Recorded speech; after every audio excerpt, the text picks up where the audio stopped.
आज समाज में अशांति का ये सबसे बड़ा कारण है कि आज हम लोग पड़ोसियों के साथ ज़्यादा बैठते हैं, पड़ोसन के साथ ज़्यादा बैठते हैं। आजकल तो हम लोगों की गांव गांव में तो ये स्थिति है कि 2-2, 4-4 घंटे लोगों के पड़ोसी और पड़ोसन के साथ गुजरते हैं। दिन भर पंचायत चलती है और राम जाने 2-2 घंटे बैठ के बताते क्या है। कोई सार नहीं उन बातों का जिन बातों में आप लोग डिस्कस करते हैं, कोई सार नहीं, लेकिन पंचायत चल रही है। वो अपने घर के दरवाजे पे खड़ी है, या अपने घर के लो दरवाजे में खड़े खड़े 1 घंटा कब बीत गया पता न चला। एक दिन आत्मदेव जी बैठे थे, पड़ोसी आ गए। अच्छा, पड़ोसी अच्छे हों तो अच्छी बातें करें तो पड़ोसी भी अच्छे, बातें अच्छी हों। अरे कोई भगवान की चर्चा हो, भगवान की बातें हो, अच्छी बातें करने वाले पड़ोसी मिले तो भी पड़ोसी बहुत अच्छे हैं। पर अब व्यर्थ की बकवास पड़ोसी करें, उसकी निंदा, उसकी चुगली। अच्छा बताओ, मुझे ये बताओ कि आप पड़ोसी की निंदा करें, चुगली करें, इससे आपका लाभ क्या है? कोई लाभ है? तो आप क्यों करते हैं? तो वो ऐसी है, वो ऐसा है, तो तुम्हें क्या हो रहा है? वो ऐसा वैसा रहे आए, तुम्हें क्या करना? जमाना ऐसा वैसा, तुम ठेका लिए हो सबका क्या? तुम्हें क्या करना? अपने काम से काम रखो। आजकल लोग अपना नहीं देखते कि हम कैसे हैं, हमारे में क्या कमियां हैं, हम में क्या सुधार होना चाहिए। अपने में नहीं, दूसरे ऐसे हैं। समय वेस्ट वहां हो रहा, वो तरक्की क्यों कर रहा है तो तुम भी करो, तुम्हें किसने रोका है? वो क्यों पैसे कमा रहा, तुम भी कमाओ, तुम्हें किसने रोका है? आज सबसे बड़ी विडंबना यही तो है। विकास इसलिए तो नहीं हुआ देश में, भारत में, कि यहां अच्छी सोच रखने वाले कम हैं, नेगेटिव सोच रखने वाले ज्यादा हैं, नेगेटिविटी वाले ज्यादा, नकारात्मकता, उल्टी सोच।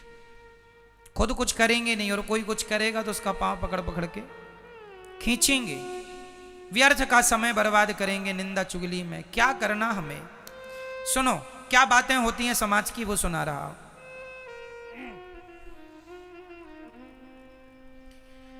आत्मदेव जी पंडित जी थे, बैठे थे। अच्छा, उनके कोई संतान नहीं थी, बेटा नहीं था। और आजकल जिसके बेटा ना हो ना, उसको तो रिश्तेदार, सास, पड़ोसी, पड़ोसन जीने नहीं देते। अरे तुम्हारी बहू के तो बेटा नहीं है। और खासकर ये बूढ़ी बूढ़ी माताएं, ये तो खाली पीली और बस इस घर में उस घर में उस घर में ये हाजमौला नहीं खाती 2 रुपए का खरीद के, 4-6 घर घूमती हैं और पंचायत करती हैं। और पंचायत भी क्या, बहू के है कुछ है?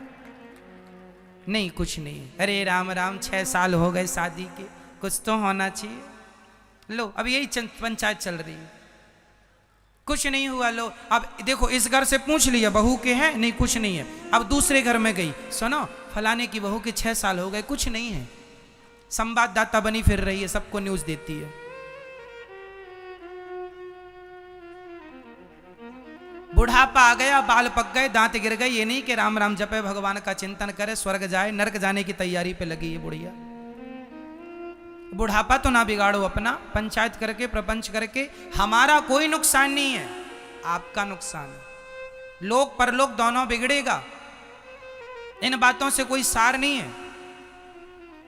और सुनो, किसी की बहू के बेटा होए ना होए, तुम्हें क्या करना है? तुम्हारी बहू के तो है ना, तुम क्यों नहीं दूसरों को जीने दे रही हो?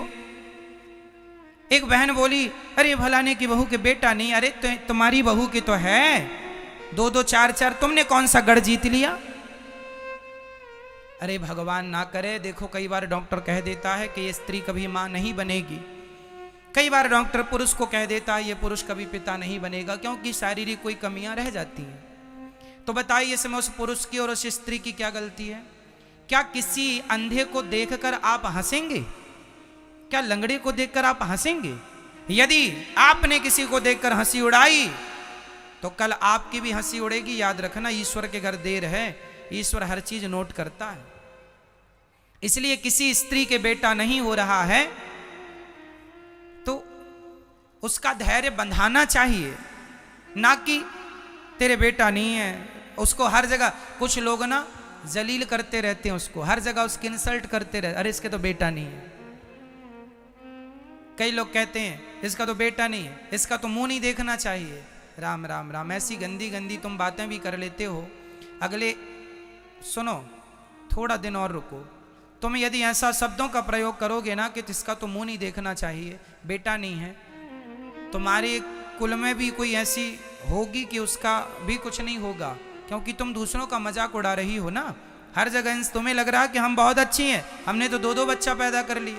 अरे भाई, कौन समझाए ये दुनिया को कि बेटा बेटी पाने से कोई महान नहीं होता। मीराबाई के भी कोई बेटा नहीं था, तो क्या उसका मुंह लोग नहीं देखते थे? ना जी, ये बातें लोग इसलिए करते हैं क्योंकि वह लोगों का अपमान करना चाहते हैं, इंसल्ट करना चाहते हैं। मीराबाई के कोई बेटा नहीं था, लेकिन आज मैं अपनी वाणी से मीरा का नाम लेता हूं तो मेरी वाणी पवित्र हो जाती है मीरा का नाम लेने से। मीरा को गुरु आप बना लेंगे तो आपका सब बन जाएगा। मीरा जैसी नारी, जो नारी जात को पवित्र करने वाली मीरा है, ऐसी मीरा के कोई बेटा था तो नाम बताओ। मेरी माँ, बेटा पाने भगवान करे आपके बेटा हो, पर नहीं हो तो परेशान होने की जरूरत नहीं है। जो भगवान से संबंध रख लेता है उसे फिर किसी से संबंध रखने की कोई जरूरत नहीं होती।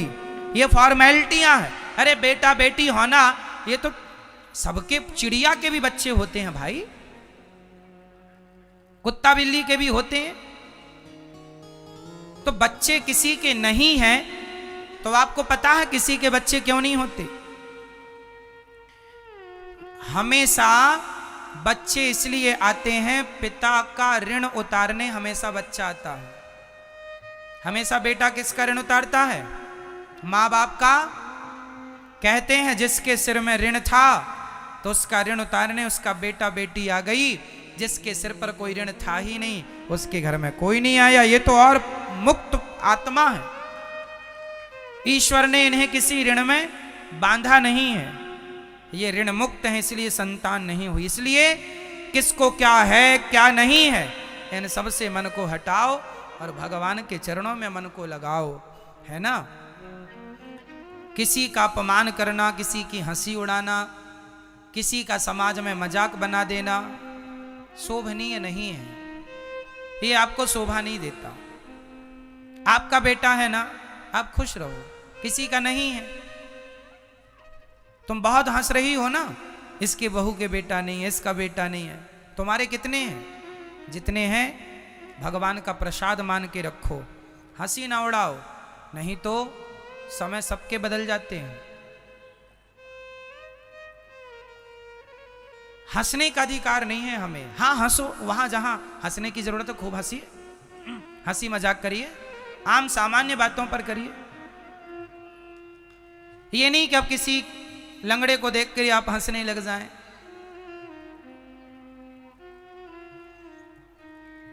आत्मदेव जी के कोई संतान नहीं थी, पड़ोसी कह रहे हैं अरे तुम्हारे तो बेटा नहीं है, इसलिए तुम्हारे तो तुलसी भी सूख जाती है, गाय भी बांझ है। राम राम। पड़ोसियों की बातें सुन सुन के ना आत्मदेव जी इतने परेशान हो गए। कई लोग ना ये दुनिया वाले आ करके एक ही बात पूछते हैं, परेशान कर देते हैं।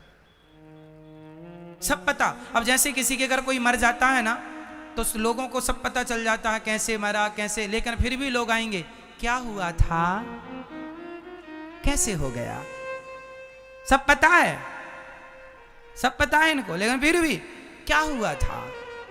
पता है तो क्यों पूछ रहे हो? अरे वो खा पी के अच्छे वाले सोए थे, अब सोए तो फिर उठे ही नहीं, ये हो गया था। अच्छा कुछ तो हुआ होगा? नहीं, अटैक आ गया, निपट गए। लो, जमाना, लोगों को इन बातों में बड़ा मजा आता है।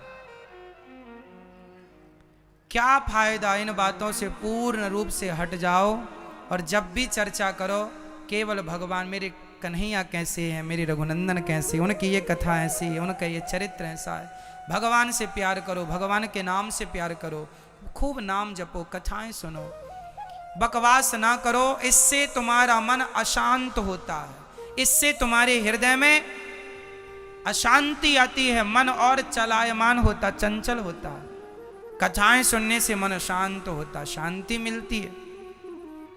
तो व्यर्थ की बकवास ना किया करो, इस बात का विशेष ध्यान रखना चाहिए। आत्मदेव जी बड़े परेशान हो गए और घर छोड़ के चले गए जंगल, अब मर जाएंगे जी के क्या। कई लोगों ने लोगों को इतना परेशान कर देते हैं, इतना कि लोग कहते हैं मर जाना अच्छा है। और मैं आप लोगों को, जिनके बेटा नहीं है वो लोग ध्यान से सुने, आप लोग बिल्कुल परेशान ना हुआ करिए। ईश्वर ने आपको बेटा भले ना दिया हो, कोई बात नहीं, भगवान ने आपको बेटा इसलिए नहीं दिया कि आपके सिर पे कोई ऋण नहीं था और बेटे की चाहत है। तो मीराबाई के भी कोई बेटा नहीं था। जगन्नाथ भगवान का नाम किस किस ने सुन रखा है? जगन्नाथ जी का नाम सुना आप लोगों ने? अच्छा, कुछ लोगों ने नहीं सुना, तो सुनो। जगन्नाथ जी की स्थापना इंद्रद्युम्न नाम के राजा ने की थी, उनके भी कोई बेटा बेटी नहीं था। एक दिन जगन्नाथ जी प्रसन्न हो गए, बोलो राजन आपको क्या चाहिए? इंद्रद्युम्न और उनकी पत्नी का नाम था गुंडीचा। कहा क्या चाहिए आपको? आपके कोई पुत्र नहीं है, मैं आपको पुत्र देता हूं। गुंडीचा माता रोती हुई बोली, प्रभु आप ये मत कहो कि मेरा कोई बेटा नहीं है। भगवान बोले, मैं तेरे भाग्य को देख रहा हूं मां, कोई बेटा नहीं है, मैं तुम्हें बेटा देकर प्रसन्न करना चाहता हूं। गुंडीचा बोली, प्रभु मेरे 3 बच्चे हैं। कौन कौन? बोले बलभद्र, जगन्नाथ जी और सुभद्रा, 2 बेटा 1 बेटी। आप मेरे बच्चे हो, जगत आपको जगन्नाथ कहता हो, पर मैं जगन्नाथ को अपना पुत्र मानती हूँ। आज तक भगवान जगन्नाथ जी उनके नाम का श्राद्ध करते, पिंडदान श्राद्ध पक्ष में करते हैं।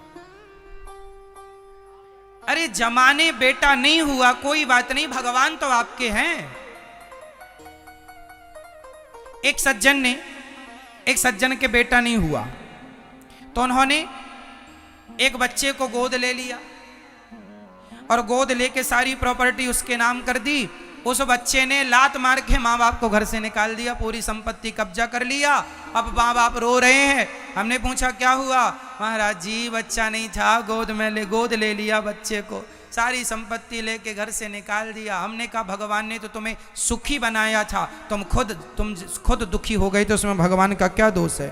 भगवान यदि तुम्हारे भाग्य में होता तो दे ही देता, जब दिया नहीं तो खुश रह के भगवान का चिंतन करते, अपनी संपत्ति भगवान की सेवा में लगाते। अब लो ले लिया, बेटे ने लात मार के निकाल दिया।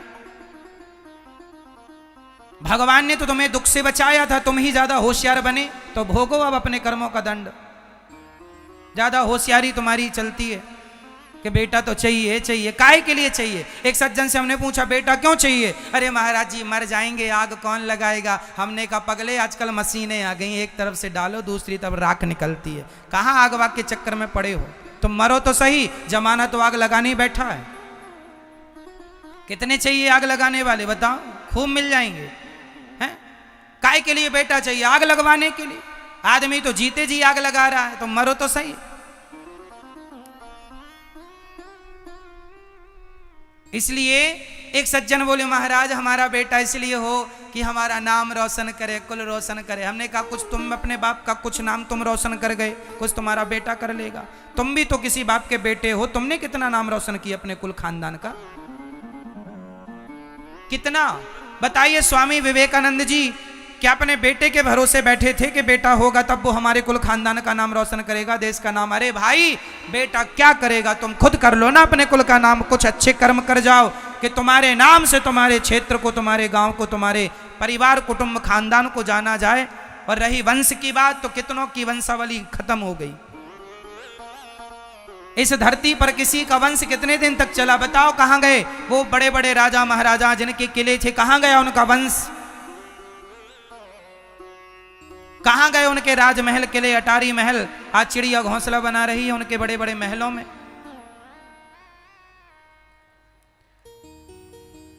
ये प्रकृति का नियम परिवर्तन है, जो आज है कल नहीं रहेगा, जो कल नहीं था वो आज है। इसलिए विधाता जो दे रहे हैं, तुम्हें बेटा दे दिया, खुश रहो, बेटे ईश्वर का प्रसाद है, बेटी दी उसमें खुश रहो, कुछ नहीं दिया जैसे रखे राम जी रहना चाहिए, और सीताराम सीताराम कहना चाहिए। हर हाल में भगवान का चिंतन करना चाहिए। तेरे फूलों से भी प्यार, तेरे कांटों से भी प्यार, जो भगवान दें। हम तो भगवान की मर्जी में कभी चना दे दे तो चना चबा लें, कभी हलवा पूड़ी दे दे तो हलवा पूड़ी खा लें, कभी भूखा सुलाए तो भूखा भी सो जाए। प्रभु हम तो तेरे हैं, तू जैसे रखेगा रह लेंगे। हम अपनी मर्जी नहीं चलाते कि भगवान ये दो तब तुम्हारी पूजा करें, ये तो स्वार्थ हो गया साहब। दोगे तो करेंगे, नहीं जी, जो आपकी मर्जी हो विधाता वो दीजिए। हम तो आपकी मर्जी के गुलाम हैं, तेरी मर्जी का मैं हूं गुलाम। भगवान के बन जाओ, समर्पण कर दो।